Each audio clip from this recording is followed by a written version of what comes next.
Hey, bienvenue dans cette nouvelle vidéo. Comme tu sais, il y a beaucoup de types de motos et il est difficile de s'y retrouver et de savoir laquelle te convient le mieux. Donc dans cette vidéo, je vais te donner toutes les motos, tous les types de motos que tu peux trouver dans le marché et les qualités de chacune qui pourraient donc te faire choisir sur laquelle tu pourrais te tourner tout simplement. Il y a d'autres modèles dérivés de la moto mais beaucoup moins pratiques ou contraignants à éviter comme première moto. Je t'en parlerai sûrement dans une prochaine vidéo, mais là du coup on va se diriger, je vais te décrire tout simplement les types de motos que tu peux trouver facilement. Donc premièrement, t'as les sportives. Ce sont des modèles dérivés des motos utilisées en compétition. Donc c'est des motos qui sont faites pour la vitesse, des motos dédiées aux performances extrêmes. Elles sont plus petites et légères qu'une routière. Elles t'apporteront des notions de puissance et de vitesse et ont une conduite dynamique. Deuxième type de moto sont les supermotos ou supermotards. Elles sont issues à l'origine des motocross ou enduro. Elles ont été faites dans le but de garder un côté enduro tout en roulant sur le bitume. Leur vivacité est associée à une maniabilité hors pair. Elles sont très pratiques dans le déplacement urbain et celles-ci peuvent devenir inconfortables sur les longs trajets ou au bout d'un certain temps passé dessus en balade. La supermotard à éviter si tu fais des longs trajets ou que tu as l'habitude de faire des longs trajets, c'est plutôt pour des petits trajets urbains. Troisième type de moto, t'as les trails.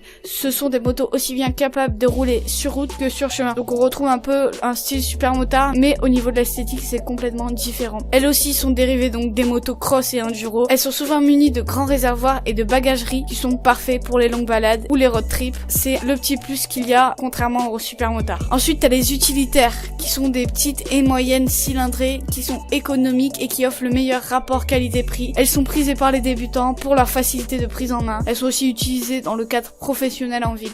Donc ça c'est le top. Si t'as un petit budget et que tu veux commencer la moto, tourne-toi vers des utilitaires. Autre type de deux roues, c'est les scooters. Il faut savoir que les scooters sont très pratiques et disposent pour une grande partie d'entre eux un coffre plus ou moins grand selon les modèles. Il est destiné à un usage urbain et très maniable. Pour les prochains, c'est les tout-terrain. Tu peux les distinguer sous trois types de deux roues. Donc t'as premièrement les enduros, c'est des motocross à laquelle on ajoute des pièces pour permettre une homologation pour rouler sur les voies publiques. T'as ensuite les trials, c'est des motos plus destinées au loisir, à la compétition. Il faut savoir qu'elles ont été spécialement conçues pour franchir des obstacles. Et enfin t'as les cross, ce sont des motos tout-terrain non homologuées qui sont réduits à un usage sur terrain privé. Un autre type de moto, c'est les roadsters. Ce sont des motos qui offrent des bonnes sensations à l'accélération et des sensations de nervosité et de maniabilité. Faut savoir qu'elles sont destinées à une utilisation urbaine, mais elles peuvent être aussi utilisées lors de longs trajets, donc des trajets routiers, et elle est simple à prendre en main. Ensuite, on a les GT, les grands tourismes.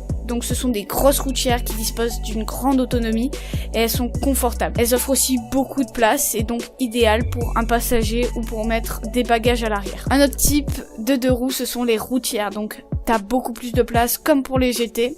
La plupart sont dotées d'un moteur de forte cylindrée, donc ça s'élève à plus de 1000 cm3. Elles ont un réservoir qui permet une autonomie de plusieurs centaines de kilomètres. Et elles sont conçues pour les longs trajets routiers et offrent un confort de conduite. Donc c'est un peu plus comme les GT, ça se rapproche un peu plus de ce cas-là. Dernier type de deux roues, ce sont les custom. Faut savoir que les custom, comme pour les roadsters, sont caractérisées par l'absence de carénage. Elles ont une position de conduite un peu plus spécifique vu que on a la position des pieds qui est un peu plus vers l'avant que les motos classiques. Et elles nous renvoient au niveau du style, je pense que vous voyez à quoi elle ressemble, tout simplement parce qu'elle nous renvoie au Harley Davidson, aux machines américaines des années 30. Voilà, j'espère que cette vidéo t'aura plu, qu'elle t'aura aidé, ou en tout cas qu'elle t'aura renseigné sur les différents types de motos que tu peux trouver dans le marché. Si la vidéo t'a plu, n'hésite pas à liker, commenter, partager et à t'abonner. Suis-moi sur Snapchat, je te le mets hop, juste ici. Et quant à moi, je te dis à très bientôt pour une prochaine vidéo.